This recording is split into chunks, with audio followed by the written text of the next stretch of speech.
Et bienvenue les amis pour cette nouvelle vidéo à la Caramanga qui sera une interview de Brigitte Lecordier, la voix française de Goku Enfant dans Dragon Ball, mais pas que, il y a aussi Oui et Booba. Oui, et puis beaucoup d'autres. Voilà, j'ai essayé de condenser. Oui, c'est très condensé. Alors ma première question, qu'est-ce qui vous a mené au métier de doubleuse et plus particulièrement celle de personnages de la pop culture? Alors déjà, je suis pas doubleuse, parce que les doubleurs et les doubleuses, c'est les gens qui nous emploient. Donc c'est les gens qui achètent des films et qui demandent qui nous appellent pour faire du doublage. Okay. Nous, on est des comédiens et on fait du doublage, mais il n'y a pas de nom malheureusement, mais voilà. Il y a pas les doubleurs, c'est pas nous. C'est comme si tu confondais le meunier et le boulanger. Tu dis, je vais aller chercher mon pain chez le meunier. Oui. Alors c'est pas faux en même temps, mais c'est pas très juste. Voilà.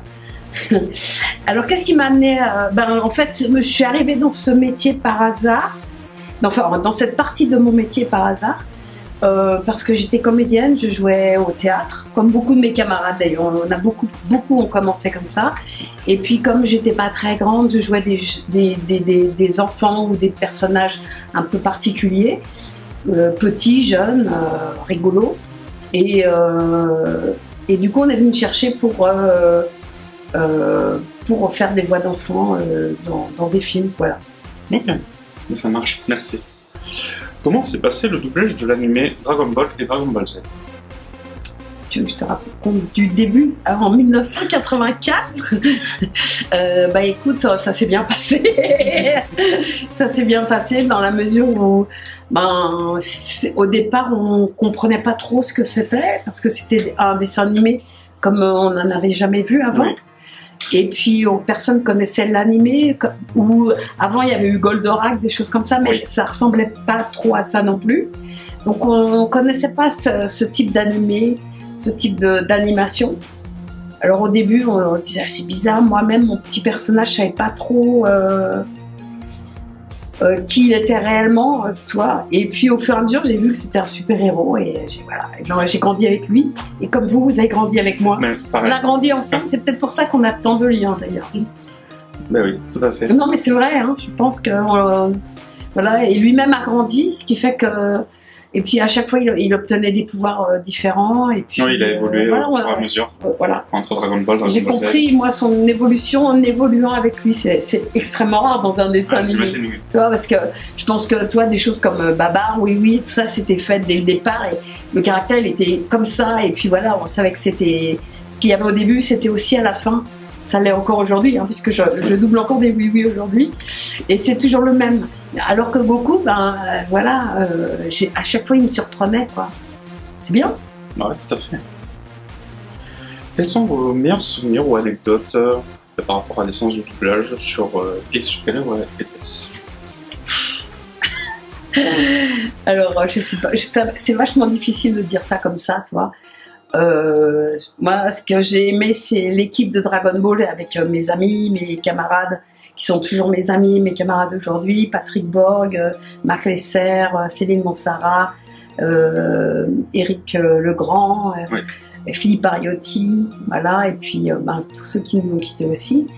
Mais après, moi, c'est un métier que je fais d'amour, et chaque jour j'ai des anecdotes, chaque jour j'ai des choses extraordinaires qui m'arrivent. Toi, le jour où je vais faire le doublage d'un Pipoudou, je suis aussi émerveillée que le jour où je vais faire un Dragon Ball ou un Bonne nuit les petits. C'est bien, franchement. Et pourtant, on joue pas dans la même cour. Non, ouais, c'est pas les mêmes univers. Voilà. Et je peux passer d'un univers à l'autre sans qu'on me dise ah mais non. Voilà, c'est ça qui est bien. Et puis la petite mort, qui est tellement belle. Comment s'est passé votre voyage au Japon en 1999? Et est-ce que vous êtes revenu depuis? C'est 89. Et j'y suis pas retournée depuis. Mais c'était un voyage, comment dirais-je, paradisiaque. Un conte de fées. Moi, je n'avais pas du tout envie d'aller au Japon. Je ne savais même pas où c'était sur la carte. La culture japonaise ici, personne ne connaissait. Le manga papier n'existait pas. Les animés, il n'y avait eu que Dragon Ball. Donc on se disait, ouais, c'est marrant ce truc, mais bon, ça casse pas quatre pattes à un canard. Et puis je suis arrivée là-bas, et là on montre le tombeau des Lucioles. Alors là tu fais, ouh, mais ils font des choses bien. Tu vois Dragon Ball partout et tu te fais, ah mais c'est pas juste un petit dessin animé de rien du tout. Et toi, tu commences à comprendre cette culture et à comprendre où vont. Puis là, tu vois le manga papier et tu fais, mais c'est ça qui nous manquait. En fait, on savait pas que ça venait de là.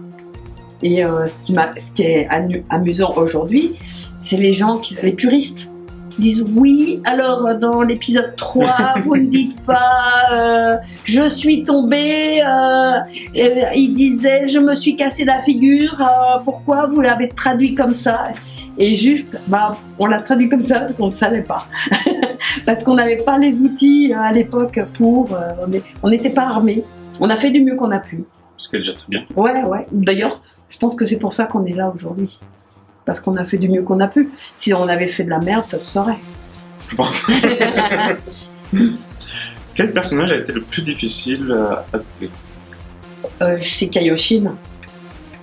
Parce que Kaioshin, normalement, ça devait être un homme.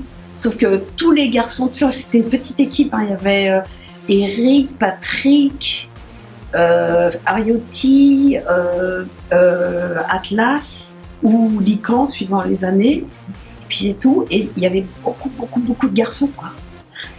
Et très peu de filles, finalement. On était Céline, Claudie et moi. Finalement, on avait peu de boulot. Et encore, moi, je faisais les petits garçons. Toi. Et arrive Kaioshin, mais c'est un épisode où il arrive juste, toi, il dit juste bonjour, non, je m'appelle Kaioshin, je suis le dieu, je sais pas quoi, de Neptune, hein. On se dit, oh. Pierre Trabeau qui dirigeait, qui faisait Tortue Géniale, il me dit, écoute Brigitte, tu crois pas que tu pourrais trouver une voix plus mûre que toutes celles que tu fais, et puis pour un petit personnage qui passe comme ça ira, quoi. Je dis, bah ouais, je trouve, et puis Pierre Trabeau, il avait un cancer de la gorge. Tu sais, c'est lui qui faisait la voix de Daffy Duck. Oui. Et il parlait comme ça, comme Tortue Géniale. Et je dis, ah, je sais, je vais me mettre un cancer à la gorge, comme si je parlais comme toi, et je vais faire Kaioshin. Donc je commence à faire Kaioshin, on dit, ah, comme ça, salut, je suis Kaioshin, et tout, en appuyant vachement sur les cordes vocales. Et ça tue les cordes vocales, vraiment, c'est un truc, mauvaise blague. Alors pour Dealing, ça a été. Sauf que la semaine d'après, on enregistre à nouveau. Et là, il a le rôle principal, il raconte toute sa life. Et là, moi, je dis, mais je vais jamais y arriver. Et Pierre m'a dit, écoute, on va faire tous les épisodes avec tous tes autres personnages. Et celui-là, on se le garde pour la fin et on faisait à la fin, quoi. Parce que vraiment, une fois que tu l'as fait, après, t'as plus de voix. Hein. Mais vraiment, c'est le genre de truc qu'il faut jamais faire, toi. Tu peux faire sur... Ah bah oui. Mais bon, voilà, pour moi, c'était très difficile. J'imagine. Qu'est-ce qui vous a donné envie de créer une chaîne YouTube, justement? C'était, si je dis pas de bêtises, l'année dernière. Ouais, enfin non, cette année, ouais, c'est vrai qu'on a passé une année là. En 2019, en octobre. Ben, en fait, vous, hein. Vous êtes tous là derrière moi, en train de me dire, ouais, on te voit quand et tout ça. Alors il est vrai que les chaînes de télévision m'ont abandonné depuis pratiquement Club Dorothée et m'empêchent de travailler. Et là où j'ai trouvé mon réconfort et mon travail, c'est sur le web avec les gens qui ont grandi avec moi, qui font aujourd'hui du dessin animé, comme Pipoudou, comme La Petite Mort, comme les Cassos, comme tous ces gens-là, et qui ont fait appel à moi, Cyprien, puis tous les jeunes youtubeurs. Et du coup, je me suis dit, il y a vraiment une grosse communauté qui est derrière moi, et j'ai récupéré les petits ninous que j'avais faits, qui sont des canulars téléphoniques, oui. Qui étaient passés sur Canal+, mais très peu et très tôt le matin. Et donc j'étais triste parce que je me disais, en fait, les enfants l'ont vu, tant mieux, mais pas mes fans. Et moi, je le faisais pour mes fans, pour les faire marrer, pour faire le petit Goku qui fait des bêtises, quoi. Et je trouvais ça dommage. Et quand j'ai récupéré ce produit, mon producteur me dit, écoute, je peux rien en faire. Le seul truc, c'est YouTube. J'ai fait, ok. J'ai appelé Cyprien, je lui ai dit, qu'est-ce que t'en penses? Il me fait, c'est l'idée du siècle. Et il a eu raison. Il voit très bien les choses. Ouais, j'ai vu l'évolution. En quelques semaines, 250 000. Là, je sais plus, je suis à 261. C'est génial, quoi. Ouais, au départ, je l'ai ouverte, j'ai dit, oh, on se donne 3 ans, on va voir si on arrive à 40 000, on se posera la question si on continue ou pas. Et je crois que les 40 000, je les ai fait dans les 2 heures qui suivaient, quoi. C'est dingue, hein. Ah oui. C'est marrant quand tu vois le compteur qui fait bling, bling, mais tu dis, attends, il y a une erreur. Attends, non, je regarde. Et tu vois, parce que tout le monde m'avait dit, surtout, tu regardes pas le compteur, tu t'inquiètes pas, c'est lent. Ah ouais, ça a eu l'effet. Ouais, j'ai déjoué tous les tous les pronostics. Quel est votre dessin animé préféré? Ça c'est difficile. Ouais. S'il fallait en choisir un, je choisirais Le Roi et l'Oiseau. Pour moi, c'est le chef-d'œuvre. C'est le chef-d'œuvre. Je crois que je l'ai fait apprendre par cœur à mon fils. Je l'ai vu 40 000 fois avec lui, qui regarde lui encore aujourd'hui. Et moi aussi, je le vois avec grand plaisir. Il y a tout dedans. Il y a tout ce qu'il faut faire. Il y a une belle animation, un beau dessin, un beau scénario. Il est complet, ouais. Une musique extraordinaire. En tout cas, merci pour toutes ces questions. Merci à vous. Peut-être le mot de la fin. Le mot de la fin. C'est ça. Donc n'hésitez pas à bombarder la barre de pouces bleus si la vidéo vous a plu. Je sais, le mot de la fin. Abonnez-vous à ma chaîne. N'hésitez pas à partager la vidéo sur tous vos réseaux sociaux et à vous abonner si ce n'est pas déjà fait. Et à très vite pour de prochaines vidéos. Salut!